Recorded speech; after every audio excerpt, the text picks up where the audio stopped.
In this video, we'll show you how to mount the Apexx keypad. Do not close the safe door until all installation steps have been completed. Using the provided drill and tap template, drill and tap the holes into the outside of the safe wall.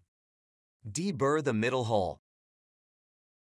There are two mounting options. The first option is to use holes 1 and 2, and the second option is to use holes 3 and 4.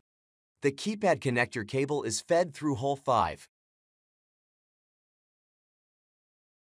Separate the keypad's faceplate from the base plate by pressing the button on the bottom and lifting the faceplate away. Run the keypad connector cable through the center hole in the safe door. Attach the keypad base plate onto the safe door using the provided Phillips head screws.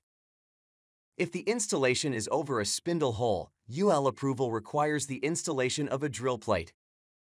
Attach the keypad faceplate to the backing plate. This concludes how to mount the Apexx keypad.